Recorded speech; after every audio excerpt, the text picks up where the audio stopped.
पढ़ेंगे सम्स। अच्छा पढ़ेंगे देख तो लेते ही है, वीडियो में आप तो देख ही सकते हो, पढ़ ही लेते हैं। चलो मैंने क्वेश्चन ऑलरेडी लिख लिया है, रेवेन्यू स्टेटमेंट और बैलेंस शीट। अब मैंने लास्ट वीडियो में पढ़ा था रेवेन्यू स्टेटमेंट का फॉर्मेट, उसके पहले वाले वीडियो में हमने देखा था बैलेंस शीट का फॉर्मेट कैसे बनाया था। According to companies act 2013 balance sheet बना था हमारा पार्ट 1 के शेड्यूल 3 के हिसाब से, रेवेन्यू स्टेटमेंट बना था पार्ट 2 शेड्यूल 3 के हिसाब से। So this is Umesh Pariyar and let's begin. अब पहला क्वेश्चन है मेरा रेवेन्यू स्टेटमेंट का, दूसरा क्वेश्चन है मेरा बैलेंस शीट का। तो अब बैलेंस शीट की बात करेंगे या रेवेन्यू स्टेटमेंट की बात करेंगे, पहले हम निकाल लेते हैं प्रॉफिट मिलता है तो उससे मेरा बैलेंस शीट बन जाएगा। विदाउट प्रॉफिट में बैलेंस शीट बनाऊंगा कैसे, ऐसा कुछ है नहीं, बना सकता हूं पर मेरे को मेन मेरे जो भी मेरे कर्मकांड थे साल भर के, जो भी मैंने पैसा कमाया, दिया, खर्चा किया, आया, वो सब भी तो बताना पड़ेगा। तो उसके लिए मैं बनाता हूं रेवेन्यू स्टेटमेंट। 11th में मैं बनाता था trading account, profit and loss account, सब चीज अलग-अलग बनाता था। ट्रेडिंग अकाउंट मेरा शो करता था direct expense, direct income, profit and loss मेरा शो करता था indirect expense, indirect income, balance sheet जो नॉर्मली बन रही है। अब इसमें आपको अलग-अलग बनाने की जरूरत नहीं है, आप ट्रेडिंग और प्रॉफिट एंड लॉस दोनों कंबाइन करके रेवेन्यू स्टेटमेंट बता सकते हैं, क्योंकि 12th में आगे हो, बड़े हो गए हो बच्चों, बड़े हो गए हो, ठीक है। अब बड़े हो गए तो थोड़ा दिमाग को भी बड़ा करना पड़ेगा, नहीं तो ऐसा कैसे चलेगा। अब बात करते हैं सबसे पहले मेरा जो मेरा फॉर्मेट था, लिंक डिस्क्रिप्शन में मिल जाएगी, नहीं डाली होगी तो प्लीज मेरे चैनल पे जाके पीछे वाली वीडियो देख लेना, लाइन से पोस्ट करेंगे हम, उम्मीद मत रखना कि मैं डालूंगा, लिंक डिस्क्रिप्शन में।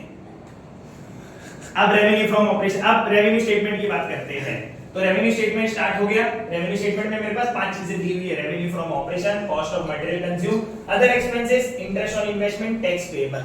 अब ये तो पूरा फॉर्मेट के हिसाब से बनाया हुआ है, तो सर आप तो इजी सम करवा रहे हो, हार्ड सम करेंगे धीरे-धीरे चैप्टर्स में आगे बढ़ते जाएंगे और कुछ हमारे पास रेवेन्यू स्टेटमेंट्स आएंगे तो हम उसके हिसाब से भी पूरा प्रिपेयर करेंगे।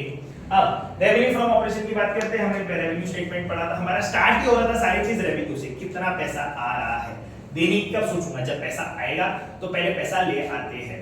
अब रेवेन्यू स्टेटमेंट इनकम से स्टार्ट हुआ था, तो बच्चों रेवेन्यू फ्रॉम ऑपरेशन किसका पार्ट बन जाता है, रेवेन्यू का। मेरा मेन ऑपरेशन है, मेरा कौन सा ऑपरेशन है, मेन ऑपरेशन है, प्रिंसिपल ऑपरेशन है, मेरा नेट सेल्स का पार्ट हो गया, तो ये मेरा दिख जाएगा। सबसे पहले मैं पेंसिल उठा लूंगा, कोई भी क्वेश्चन पढ़ने के बाद मैं उस पे टिक मार्क मार लूंगा ऐसे कि ये मेरा रेवेन्यू का पार्ट है, आर लिख दूंगा, यहाँ पे क्या लिख दूंगा, या आर, और ये मेरा मेन ऑपरेशन है। फिर मेरा आता है कॉस्ट ऑफ मटेरियल कंज्यूम, जैसे हमने फॉर्मेट में देखा था, कॉस्ट ऑफ मटेरियल कंज्यूम बोले तो क्या, जो भी मेरे उस साल अकाउंटिंग पीरियड में मटेरियल कंज्यूम हुए हैं उसका कॉस्ट क्या पड़ा अपने को। तो मैंने कितने के भी मटेरियल लाए थे, जो भी कंज्यूम किए थे, उसका कॉस्ट मेरे को पड़ा था 5 लाख रुपया। ये किसका पार्ट है, एक्सपेंस, खर्चा हो गया। कॉस्ट की बात आते ही ये खर्चा हो जाएगा, ये एक्सपेंस का पार्ट है। अदर एक्सपेंस, नाम में ये एक्सपेंस है तो ये भी किसका पार्ट हो गया, एक्सपेंसेस का, ये एक्सपेंसेस का पार्ट हो गया। अब इंटरेस्ट ऑन इन्वेस्टमेंट, पैसे पड़े बढ़ेंगे क्या, नहीं। मेरे पास 10 लाख रुपए पड़े हैं, 10 लाख रुपए नहीं पड़े, हाँ एग्जांपल है, काल्पनिक एग्जांपल दे रहा हूं कि मेरे पास 10 लाख रुपए पड़े हैं। अब बढ़ जाएंगे क्या, नहीं। रोज मैं ऐसे घर पे बेड पे बिछाता हूं पैसे और रोज पानी देता हूं सुबह शाम, तो पैसे ऐसे कलर चेंज कर रहे हैं टाइम के हिसाब से, नहीं होने वाला वैसा कुछ होगा क्या, नहीं होगा। तो कैसे होगा, पैसा इन्वेस्ट करने पर होगा। अब मेरे बिजनेस का मेन काम इन्वेस्ट करना है क्या, नहीं। मेरा मेन काम क्या था, माल बना के बेचो, ट्रेडिंग करो, माल बनाओ और बेचो। तो इंटरेस्ट ऑन इन्वेस्टमेंट इनकम का पार्ट तो होगा, पर कौन सा इनकम का पार्ट होगा, अदर इनकम का, ये आ जाएगा अदर इनकम। और लास्ट में अगर प्रॉफिट होता है तो हम गवर्नमेंट को टैक्स दे देंगे, और नहीं हुआ तो नहीं देंगे। बना लेते हैं, चलो फॉर्मेट कैसे बनेगा, वही particulars, note number, amount rupees का साइन और अमाउंट रुपीस का साइन। अब बॉक्स बना लेते हैं, वाओ ये बन गया मेरा बॉक्स। इतना हार्ड फॉर्मेट था, थोड़ी प्रैक्टिस करना कुछ सालों तक तो आपको शायद आ भी जाए, 2-4 सालों तक, 12th के बोर्ड एग्जाम तक तो आ ही जाएगा। चलो ठीक है, ये तो मैं गारंटी देता हूं, बस रोज प्रैक्टिस करते रहना कि बॉक्स कैसे बनाते हैं।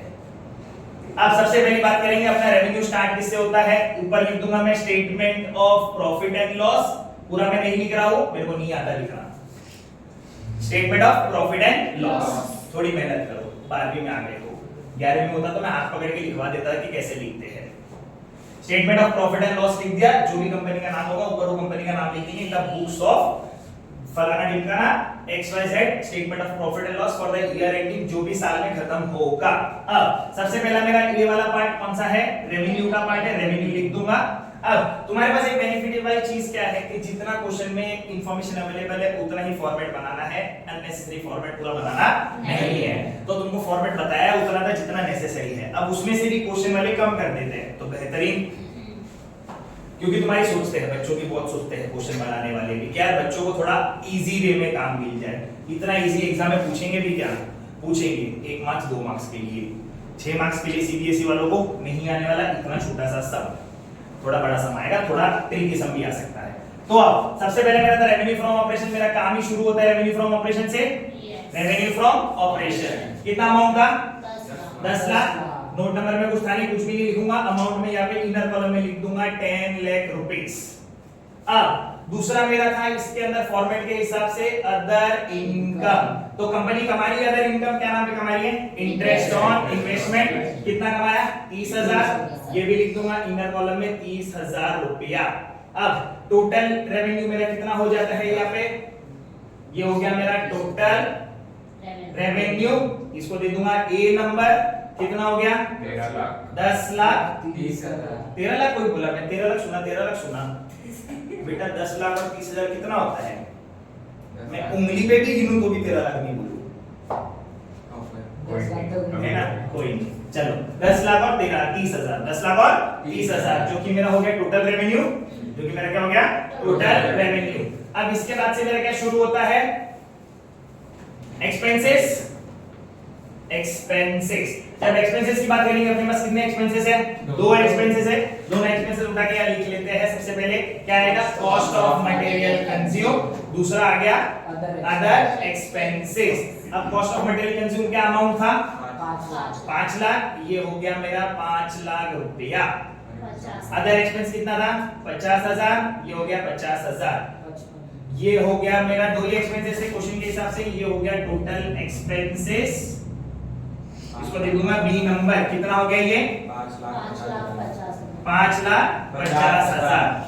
अब एक्सपेंस वाला पार्ट है तो इस एक्सपेंस को मैं कर दूंगा ब्रैकेट, अकाउंट्स में ब्रैकेट का मतलब क्या होता है, सबट्रैक्ट करना। अब अपने पास दो ही कंडीशन है, अगर इनकम एक्सपेंस से ज्यादा है तो मेरे को क्या मिलेगा, प्रॉफिट, और अगर इनकम एक्सपेंस से कम है तो मेरे को क्या मिलेगा, लॉस। देख लेते हैं मेरे को प्रॉफिट मिल रहा है, लॉस मिल रहा है।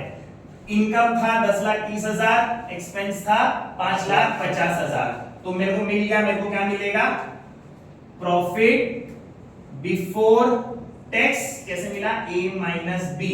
जब मैंने 10,30,000 में से 5,50,000 माइनस किया, कितना आता है 480, ये आ गया मेरे को 4,80,000 रुपीस का प्रॉफिट। अब प्रॉफिट हुआ कैसे आया, 10 लाख में से पहले 5 लाख माइनस कर तो कितना बचा, 5 लाख। 5 लाख बच गया, 50,000 में से 30,000 माइनस 20,000, 5 लाख में से 20,000 माइनस किया तो कितना आ गया 4,80,000, जो मिल गया प्रॉफिट बिफोर टैक्स। अब प्रॉफिट होगा तो गवर्नमेंट को क्या देना पड़ेगा, टैक्स। क्या दिया हुआ है टैक्स रेट, 50% लेस टैक्स, कितना है 50%, प्रॉफिट का 50%, 4,80,000 का 50%, 4 लाख का आधा 2,80,000 का आधा 40,000, टैक्स हो गया, कितना टैक्स हो जाएगा 2,40,000। इसको कर दूंगा ब्रैकेट, माइनस करूंगा क्योंकि लेस वाला आइटम है। यहाँ पे मेरे को मिल गया प्रॉफिट आफ्टर टैक्स या प्रॉफिट फॉर द ईयर। कितना प्रॉफिट फॉर द ईयर है, 2,40,000 का मेरा प्रॉफिट हो गया। यहाँ पे मेरे को प्रॉफिट आ गया। अब ये प्रॉफिट जब कैरी फॉरवर्ड होएगा तो क्या फॉरवर्ड होएगा, कैरी फॉरवर्ड बैलेंस शीट में होएगा। किसका पार्ट बन जाएगा, सरप्लस का। किसका पार्ट बन जाएगा, सरप्लस का। कहाँ आता है सरप्लस, देखेंगे बैलेंस शीट के अंदर। तो ये हो गया मेरा रेवेन्यू स्टेटमेंट। बहुत हार्ड सा रेवेन्यू स्टेटमेंट था, बना लिया है। थोड़ा हट जाता हूँ, फोटो खींच लेना और घर पे प्रैक्टिस भी करते रहना तो समझ जाएगा। अब इतना हार्ड था रेवेन्यू स्टेटमेंट, तो मेरा प्रॉफिट आ गया। अब अपन बात करेंगे बैलेंस शीट का। क्वेश्चन मैंने लिखा हुआ ही है तो वापस इसको मिटा देता हूं। पहले तो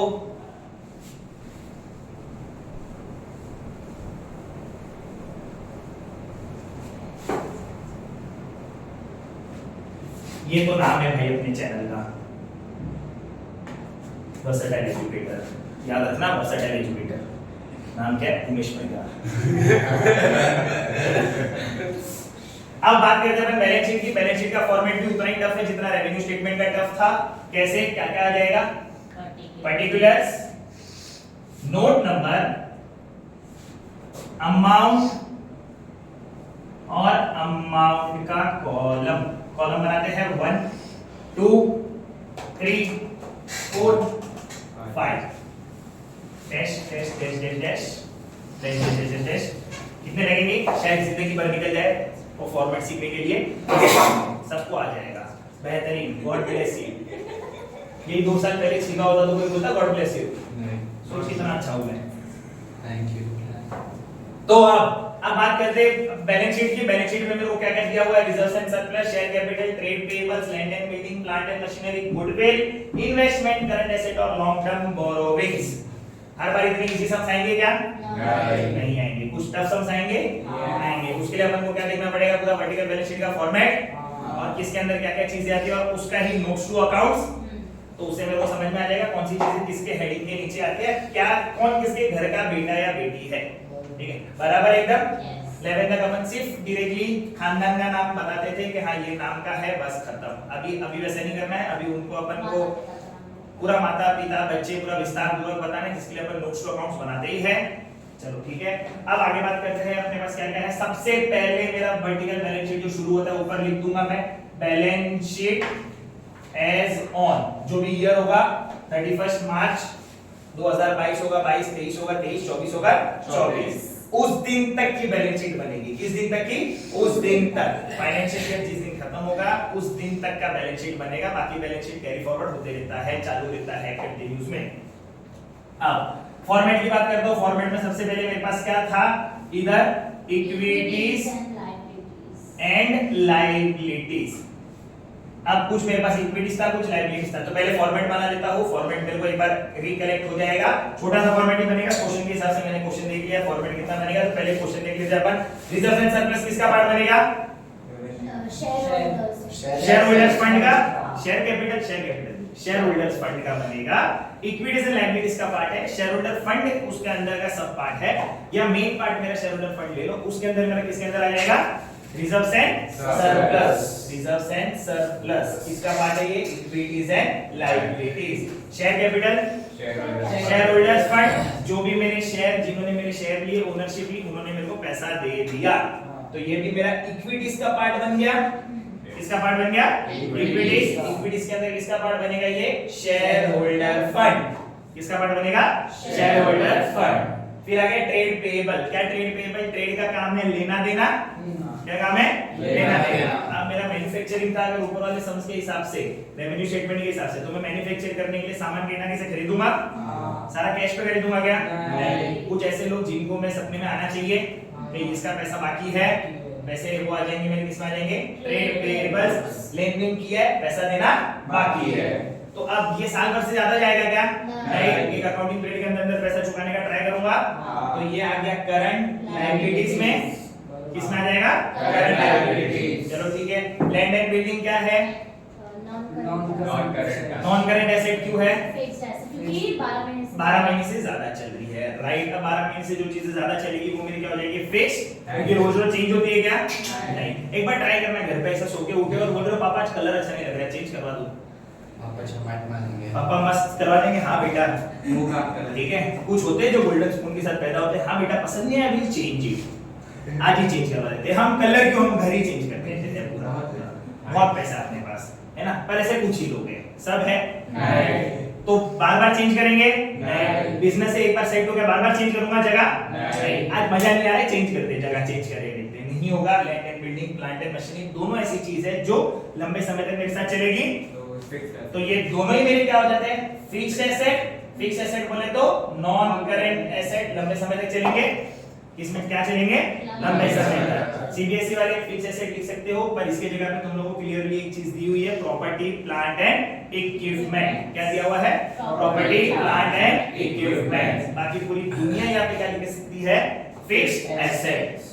गुडविल, नाम, रेपुटेशन, इज्जत छू सकता हूं? नहीं। हाँ, पर ये मेरे को बेनिफिट देता है मेरे बिजनेस के लिए नाम जितना अच्छा बिजनेस उतना अच्छा, ब्रांड बन जाएगा, नाम जितना खराब बिजनेस उतना खराब। छू सकता हो क्या? नहीं। तो ये किस में आ जाएगा? Intangible assets. हाँ, पर ये नाम है तो लंबे समय तक चलेगा। ये भी मेरे नॉन करंट एसेट का पार्ट है, पर किसके अंदर आएगा? Intangible assets. ये फिक्स एसेट में भी कहां आते हैं? टेंजिबल में। मैं लैंड एंड बिल्डिंग को भी छू सकता था, प्लांट एंड मशीनरी को भी छू सकता था। इन्वेस्टमेंट, पैसा पड़े पड़े वही जो एग्जांपल था कि रोज पानी दे रहा हूं पैसा चेंज होगा, होगा क्या? नहीं होगा। तो पैसा बड़े बड़े तो नहीं पड़ता, तो मैंने इन्वेस्टमेंट कर दिया। अब मेरे को यहाँ पे शॉर्ट टर्म लॉन्ग टर्म कुछ भी नहीं बोला, मैं इसको क्या मान के चलूंगा? Long term. मैंने पैसा का इन्वेस्ट कर दिया, वो कितने समय तक चलेगा? लॉन्ग टर्म, कम से कम 1 साल से तो ज्यादा। वो भी नॉन करंट एसेट का पार्ट बनेगा, पर किसके अंदर आ जाएगा? Non current investment. किसमें आ जाएगा? Non current investment. हेडिंग इसका थोड़ा अलग आ जाएगा। नॉन करंट इन्वेस्टमेंट इसका मेन हेडिंग क्या है? Non current asset. सब हेडिंग क्या बन जाएगा? Non current investment. फिर आते करंट एसेट। करंट एसेट ही दिया हुआ है पूरा का पूरा, तो किसका हेडिंग है? Current asset. लास्ट है लॉन्ग टर्म बोरोइंग्स। बोरो किया है पैसा, किसके लिए किया है? लॉन्ग टर्म में। तो लॉन्ग टर्म है तो उधार लंबे समय के लिए मेरे ऊपर रहेगा, तो लायबिलिटी तो हो गया। कौन सा लायबिलिटी? बड़ा या छोटा? बड़ा। कौन सा बड़ा? Non current liabilities. अब मिल गई सारी चीज, मेरे को पता चल गया मेरे को कितना सा फॉर्मेट बनाने का। सारा बनाना है क्या? नहीं। तो फटाफट फॉर्मेट बना देते हैं। इक्विटीज एंड लायबिलिटीज लिख दिया मैंने ए में। मन दे दूंगा यहाँ पे share holders fund. Share holder fund में छोटा नंबर ए दे दूंगा शेयर कैपिटल, और दूसरा मिल जाएगा रिजर्व्स एंड सरप्लस। ये बन गया। फिर नंबर 2 में दे दूंगा non current liabilities. Non current liabilities भी दे दी। फिर तीसरा मेरा एक गैप छोड़ के आ जाएगा करंट लायबिलिटीज। ये जब मैंने लिख दिया तो यहाँ पे मेरे को दिख जाएगा मेरा टोटल लायबिलिटीज। टोटल लायबिलिटीज दिख गई। नोट नंबर में कुछ नहीं आएगा। नोट नंबर में जैसे जैसे नोट बनते जाएंगे वो आते जाएंगे, नंबर आएंगे। अमाउंट में दिख जाएगा, एक ही साल का है तो बाहर वाले कॉलम में अपन ये कर देते हैं। इसके नीचे मेरा आएगा बी वाले पार्ट में एसेट्स। एसेट्स में दिखेगा सबसे पहले नॉन करंट एसेट्स, कुछ 2-4 चीजें आएगी। उसके बाद आ जाएंगे मेरे करंट एसेट्स, और यहाँ पे लास्ट में मेरे को दिख जाएगा टोटल एसेट्स। एसेट्स टोटल वालों को थोड़ी इज्जत देंगे। ये दोनों अमाउंट अगर इक्वल आ गया मतलब मेरा सम क्या है? राइट है। जितने पैसे उठाए उतने ही पैसे लगाऊंगा, इसलिए इस पार्ट को सोर्स ऑफ फंड बोलता था और इस पार्ट को एप्लीकेशन ऑफ फंड। अब उठा के डाल दो फटाफट। Reserves and surplus. Reserves and surplus दिया हुआ ही है। कितना है reserves and surplus? 12 lakh. 12 lakh रुपया reserves and surplus. Share capital. Share capital का खुद का नाम बना हुआ है। शेयर कैपिटल का आगे कितना लिखा दूंगा? 10 लाख।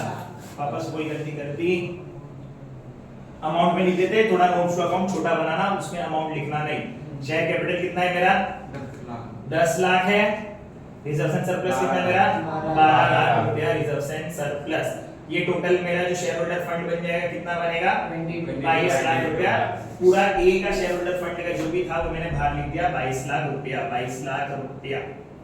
फिर आता है non current liabilities. Non current liabilities में पूरे क्वेश्चन में अपने पास क्या था? Long term borrowings. यहाँ पे मैं दिखा दूंगा लॉन्ग टर्म बोरोइंग्स। इसके अंदर क्या है एग्जैक्टली मेरे को दिया हुआ नहीं है, तो नोट्स टू अकाउंट्स बनेगा नहीं। लॉन्ग टर्म बोरोइंग्स कितना दिया हुआ है? 4 लाख रुपीस। 4 लाख रुपीस आ गया। इसके नीचे कुछ भी नहीं है तो ये भी 4 लाख रुपीस किधर लिख दूंगा? बाहर लिख दिया। Current liability. करंट लायबिलिटी ऐसी चीजें जो 12 महीने से कम चलेगी। कौन सी थी मेरे पास 12 महीने कम? सिर्फ एक ही था, ट्रेड पेबल्स। ये उठा के करंट लायबिलिटी के नीचे डाल दूंगा ट्रेड पेबल्स।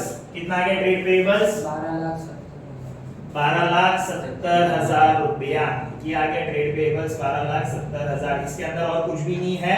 पूरा का पूरा 12,70,000 किधर आ जाएगा? बाहर आ जाएगा। लायबिलिटी सारी खत्म हो गई। रिजर्व्स एंड सरप्लस लिख दिया, शेयर कैपिटल लिख दिया, ट्रेड पेबल लिख दिया, लॉन्ग टर्म बोरोइंग्स लिख दिया। सब खत्म हो गया। सब खत्म हो गया। क्या गिरा दिया? फोन गिरा दिया। तोड़ दे बहुत पैसा है। अब कितना होता है? 22 लाख 4 लाख 22 और 4 क्या कर रहे हैं? बताओ। 26 है। 26 lakhs और 2 लाख 28 lakhs, 28 लाख और 10 लाख 38 lakhs, 38 lakhs और 7,000 70,000 38 70,000, 38 70,000 प्लस का देखो फटाफट आ रहा है कि नहीं आ रहा है, फटाफट एकदम आवाज करो ना थोड़ी यार, ये तुम 38.7, लोग प्लस कर रहे हो, कितना है बराबर आ गया? हाँ, तो टोटल लायबिलिटी मेरी कितनी हो गई 38 70, 70। अब अगर मेरा एसेट इतना पैसा मैंने मार्केट से उठाया था, ठीक है, सिर्फ पैसा नहीं था, इसके अंदर कुछ सामान भी था, जैसे ये ट्रेड पेएबल का कुछ सामान मैंने लिया था, ये आ गया मेरी टोटल लायबिलिटी, इतना ही पैसा मैं अप्लाई करूंगा, अगर मेरा बराबर आ गया तो मेरा सम क्या है? राइट है। अब एसेट्स की बात करते हैं, non current asset. Non current asset में मेरे पास क्या क्या था? दो चीज थी, सबसे पहले तो लैंड एंड बिल्डिंग और प्लांट एंड मशीनरी। गुडविल के यहाँ पे डैश है, कुछ भी नहीं है तो लिखूंगा क्या? नहीं। जब नहीं है तो नहीं लिखूंगा, नहीं है तो नहीं लिखूंगा, पक्का एकदम। या क्वेश्चन में दिखाना है तो दिखा दूंगा, तो भी यहाँ पे क्या मान दूंगा? डैश। अमाउंट में कुछ भी नहीं है। तो सबसे पहले अब यहाँ पे आ जाएगा ए फिक्स्ड एसेट्स, क्या आ जाएगा? Fixed assets. या सीबीएसई वाले क्या लिखते हैं? Property plant and equipments. उसके अंदर क्या क्या बता दूंगा? नंबर 1 में लैंड एंड बिल्डिंग, और दूसरा क्या बता दूंगा? Plant and machinery. पक्का एकदम? श्योर? गुडविल के लिए अपने पास है क्या? नहीं है, तो बी दिखा के इंटेंजिबल एसेट, और वहां पे नीचे क्या दिखा दूंगा? गुडविल। तो लैंड एंड बिल्डिंग का अमाउंट कितना था मेरे पास? 16 लाख रुपया था land and building. Land and building अपन लिख देंगे यहाँ पे 16 लाख रुपया। प्लांट एंड मशीनरी कितना था अपने पास? 6,30,000। 6,30,000 का ये भी हो गया। गुडविल के लिए अपने पास कुछ है? कुछ भी नहीं है। गुडविल क्या पे मार देंगे? डैश। ये हो गया अपना non current assets. Non current क्या हो गया? एसेट्स हो गया। अब एक चीज और थी, ये हो गई, ये हो गई, और इन्वेस्टमेंट है। क्या है? इन्वेस्टमेंट। इन्वेस्टमेंट भी अपना क्या था? Non current investment. किसका पार्ट है? नॉन करेंट एसेट का ही पार्ट है। तो ये भी इसके अंदर ही शो होएगा। तो यहाँ पे मैं दिखा दूंगा, ये नंबर 1 था, इसको ये दिया था ए बी सी। हाँ, इसको सी दे दो, या तो सी दे सकते हो, या फिर यहाँ पे आ जाएगा, यहाँ पे मैं एक मेन हेडिंग दे दूंगा बीच में, और यहाँ पे उसका दूसरा हेडिंग आ जाएगा, जैसे छोटा 1 या फिर छोटा 2, जो कि इधर दिख जाएगा नॉन करेंट इन्वेस्टमेंट। कितना था नॉन करेंट इन्वेस्टमेंट? 1,20,000 का था। 1,20,000 लिख दूंगा यहाँ पे। मेरी सारी नॉन करेंट एसेट्स आ गई। लैंड एंड बिल्डिंग हो गया, ये हो गया, ये भी हो गया। ये कुछ था नहीं, कैंसिल, ये भी कैंसिल। गुडविल के यहाँ पे मैंने डैश दिखा दिया। प्लस करके बताओ कितना आ रहा है? 16 लाख 22 23 लाख 50,000। 23,50,000। यहाँ का टोटल 23,50,000। अब मेरे पास एक ही चीज बची, करंट एसेट 15,20,000 की। तो यहाँ पे नंबर 2 दिख जाएगा, क्योंकि इसको नंबर 1 दिया था। यहाँ पे क्या दिखेगा? Current assets. करंट एसेट्स पूरा करंट एसेट के नाम पे ही है। अंदर कुछ आएगा नहीं, डायरेक्ट करंट एसेट के बाद अमाउंट आ जाएगा। कितना आएगा?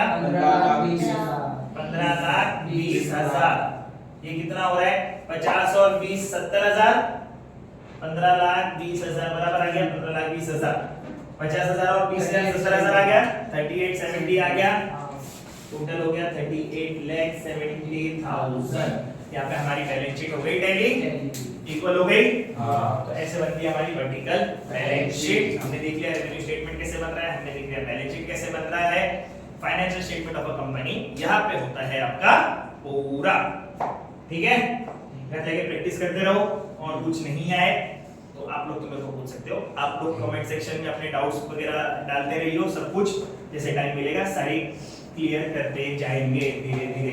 वीडियो अच्छी लगी हो तो लाइक करो, शेयर करो, सब्सक्राइब करो। बेल आइकन होगी कहीं ना कहीं आपके, उसमें 2 होगी, क्लिक कर देना फटाफट एकदम। Bye bye.